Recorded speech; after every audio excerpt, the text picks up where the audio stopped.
ये स्टूडेंट्स हमारा चैप्टर 7 हो चुका है, 8 हो चुका है, 9 हो चुका है। आज हम करेंगे 8 हो चुका है, 9 हो चुका है। आज हम करेंगे चैप्टर 8 एंड 9 का मेंडल मैथ्स, जो मैंने आपको कहा था कि मैं आपको एक साथ कराऊंगी दोनों चैप्टर्स का। ठीक है, फर्स्ट क्वेश्चन देखो।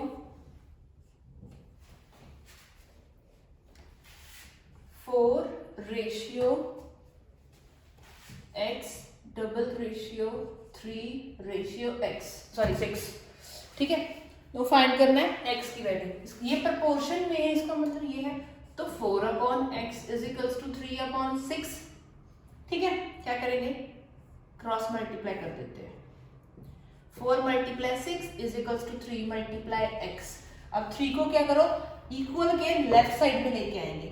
4 × 6/3 इज इक्वल्स टू x रह जाएगा। 3 × 1 = 3, 3 × 2 = 6।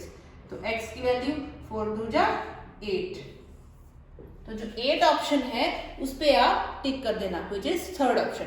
ठीक है, आगे है इक्विवेलेंट रेशियो ऑफ 2:3 का इक्विवेलेंट रेशियो। इक्विवेलेंट रेशियो क्या आएगा, 2/3 को 2/2 से मल्टीप्लाई कर दो, 4/6 which is 4:6।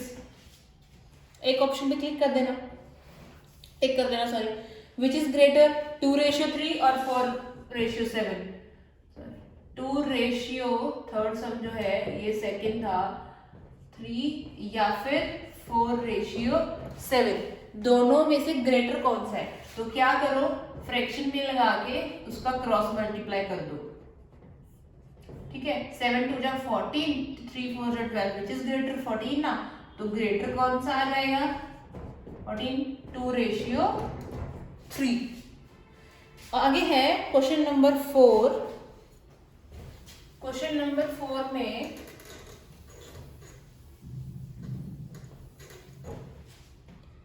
if ₹300 divided between Sujata and Nikita in the ratio 2:3, then the share of Nikita is क्या आएगा।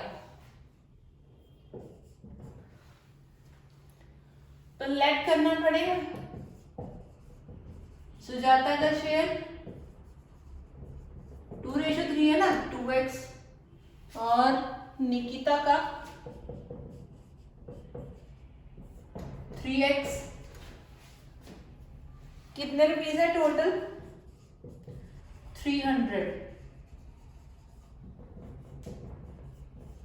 ठीक है, तो अकॉर्डिंग टू क्वेश्चन क्या करना है, दोनों में डिवाइड करना है। तो दोनों में डिवाइड करेंगे तो 2x + 3x is equals to 300, 5x is equals to 300, x is equals to 300/5, 5 × 6 = 30, 0। तो x की वैल्यू क्या आ गई, 60। तो सुजाता का शेयर कितना आ जाएगा, 2 × 60, 120, और इसका 3 × 60, 180 रुपीज। किसका शेयर पूछा उन्होंने क्वेश्चन में, निकिता का। निकिता का शेयर कितना आया, 180। 180 भी क्या करोगे, टिक कर दोगे। ठीक है, अगर तो तुम्हारे पास टेस्ट में इनमें से क्वेश्चन आते हैं और वो भी आते हैं ऑप्शन के साथ, तो तुम्हें सॉल्व नहीं करना है प्रॉपर, सिर्फ जो ऑप्शन सही है उस पर टिक करना है। ठीक है, अगर विदाउट ऑप्शन आ रहे हैं तो बात होती है सॉल्व करने की। ये तुम्हें समझ आ जाए इसलिए मैं सॉल्व कर रही हूँ।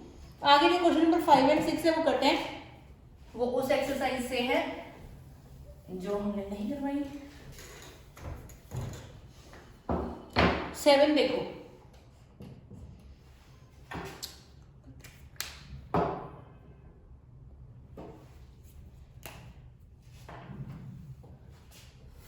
फाइव बाय 4% कितना होगा, 4 × 5 = 20, 20 and 5 25/4%।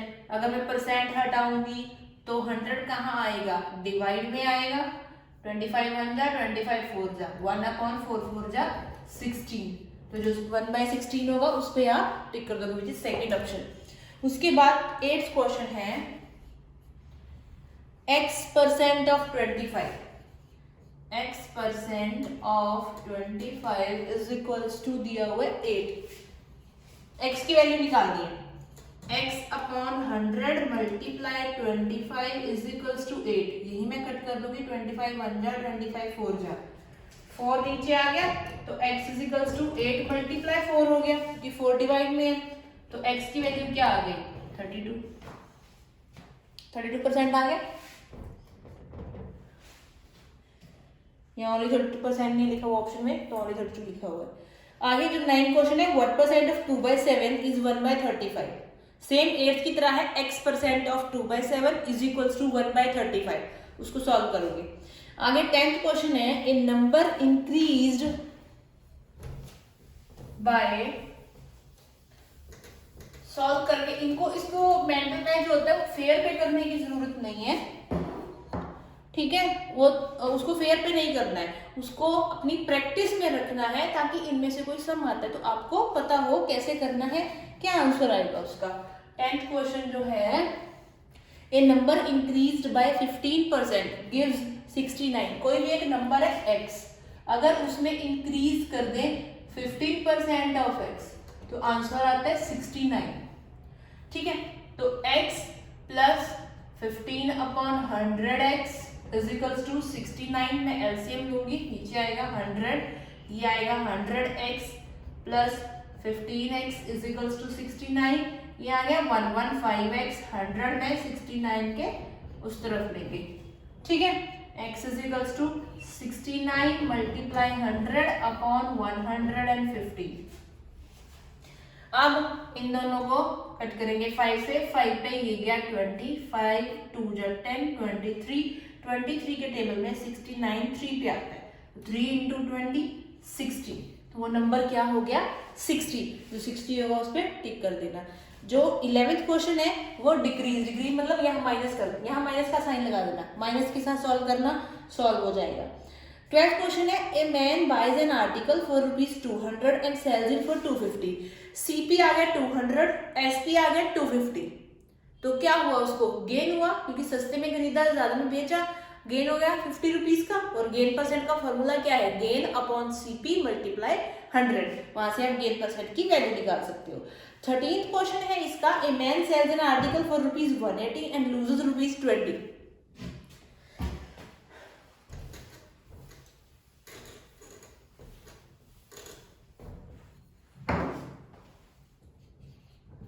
एसपी दे दिया 180, राइट, लॉस हुआ उसको 20 रुपीज का, ओके। तो सीपी पहले पता चलेगा तभी हम लॉस परसेंट निकाल सकते हैं। क्या होता है, लॉस अगर रुपीज में होता है तो एसपी नहीं, सीपी माइनस एसपी, जो कॉस्ट प्राइस होता है उसमें जो सेलिंग प्राइस माइनस करता है तो पता चलता है लॉस कितने का हुआ। हमारे पास लॉस दिया हुआ है, एसपी को इधर ले आओ, प्लस में हो जाएगा, सीपी की वैल्यू आ जाएगी यहाँ से, तो CP is equals to loss कितना 20 और एसपी 180, 200 रुपीज हो गया, सीपी आ गया, लॉस आ गया। अब हम लॉस परसेंट निकाल सकते हैं, लॉस अपॉन सीपी मल्टीप्लाई 100 करके। 14th क्वेश्चन जो है वो है,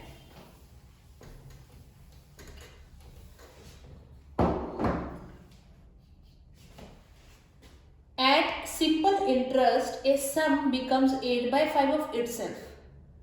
सिंपल इंटरेस्ट लगेगा और सिंपल इंटरेस्ट पे कोई भी एक जो प्रिंसिपल है वो 8/5 बन जाता है, अमाउंट सिंपल इंटरेस्ट ऐड होगी, ठीक है। तो लेट प्रिंसिपल कितना है x रुपीज, उन्होंने कहा अकॉर्डिंग टू क्वेश्चन अमाउंट बन रहा है 8/5 ऑफ इटसेल्फ, मतलब प्रिंसिपल के x इतना। तो अगर हम ऐसा ही निकालें यहाँ से तो अमाउंट माइनस प्रिंसिपल, अमाउंट है 8/5 of x minus x, LCM आएगा 5, 8x माइनस 5x, 3x/5, ये आ गया ऐसा ही, हमारे पास ऐसा ही आ गया, प्रिंसिपल है और क्या है, टाइम है, रेट ऑफ इंटरेस्ट निकालना है। तो SI का फॉर्मूला है P multiply R multiply T upon 100, या फिर डायरेक्ट R का लगा दो, R is equals to SI multiply 100 upon P multiply T। ऐसा ही है हमारे पास 3x अपॉन 5, इधर मल्टीप्लाई 100 मल्टीप्लाई p कितना है x मल्टीप्लाई t कितना है, कितने ईयर्स है 5, ये x से x 5 के टेबल पे ये 20, 5 के टेबल पे ये गया 4 into 3 12% क्या आ जाएगा उसका रेट ऑफ इंटरेस्ट। 15 क्वेश्चन है, सिंपल इंटरेस्ट निकालना है। प्रिंसिपल दे दिया 2000, टाइम दे दिया 2 इयर्स, रेट ऑफ इंटरेस्ट दे दिया 5%। p into R into T का अपॉन 100 फॉर्मूला लगा के ऐसा ही निकल आएगा। ये हो गया चैप्टर 8 का मेंटल मैथ। आगे चलेंगे चैप्टर 9 पे। चैप्टर 9 में ऑलरेडी करा चुकी हूँ, उसका मेंटल मैथ करेंगे आज।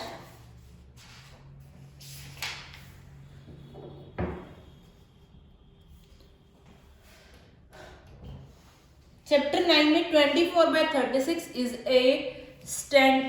in standard form is 24/36 का स्टैंडर्ड फॉर्म बताना है। सेम टेबल से कट करेंगे। 6 का आएगा 6 4 जा 6 24, 6 6 जा 36। ये दोनों किससे कट होंगे 2 से, 2 2 जा 4, 2 3 जा 6। 2/3 क्या आ गया इसका स्टैंडर्ड फॉर्म। 2/3 इसमें ऑप्शन है, थर्ड ऑप्शन इज द 2/3, उस पर क्लिक कर देना। आगे -78/117, उसको आप सॉल्व कर लोगे सेम फर्स्ट क्वेश्चन की तरह। थर्ड क्वेश्चन है what should be added to 3/7। 3/7 में क्या ऐड करें कि हमें आंसर क्या मिल जाए, टू गेट 2। तो यहां से क्या करोगे 2/1 माइनस 3/7, एलसीएम ले लो 7, 14 माइनस 3 11/7। 11/7 ऑप्शन है, फर्स्ट ऑप्शन है, क्लिक कर देना। What should be subtracted from, same इसी method -5/7 minus x is equals to 3/2। ठीक है, माइनस एक्स को इधर रखना, -5/7 होगा उसको उस तरफ ले जाना, सॉल्व करके नेगेटिव का साइन बाद में एंड में चला जाएगा उधर, और जो आंसर आएगा उस पर टिक कर देना। फिर which is smaller out of -5/6 and -7/12। भाई क्रॉस मल्टीप्लाई करोगे, जो छोटा होएगा वो बता देना। नेगेटिव में एक बात और, जो नेगेटिव होते हैं उसमें जो बड़ा होता है ना उसको छोटा माना जाता है, और जो छोटा होता है उसको बड़ा माना जाता है। लाइक -5 और -11 में से छोटा कौन सा है, 5 छोटा नहीं है, 11 छोटा है, ये स्मॉलर है। ठीक है, ये ग्रेटर है। नेगेटिव में उल्टा होता है पॉजिटिव का, पॉजिटिव में होता है ना 5 छोटा है 11 बड़ा है, नेगेटिव में -5 बड़ा है -11 छोटा है। ठीक है, 6 क्वेश्चन है which is larger out of 3/2 and 5/4। भाई क्रॉस मल्टीप्लाई करके रेसिप्रोकल और 15 का रेसिप्रोकल 1/15, रेसिप्रोकल ऑफ -9 क्या आ जाएगा -1/9। ठीक है, एब्सोल्यूट वैल्यू ऑफ 2/5 2/5 ही रहेगी, क्योंकि 2/5 के साथ माइनस का साइन नहीं है, उसकी एब्सोल्यूट वैल्यू निकालोगे तो पॉजिटिव ही रहेगी। उसके बाद एब्सोल्यूट वैल्यू ऑफ -6/7 वो पॉजिटिव हो जाएगी, नेगेटिव है ना, पॉजिटिव हो जाएगी 6/7। ये हो गया दोनों चैप्टर्स का मेंटल मैथ। नेक्स्ट वीडियो में हम चैप्टर 10 स्टार्ट करेंगे। कोई डाउट हो तो मेरे को व्हाट्सएप कर देना। Thank you.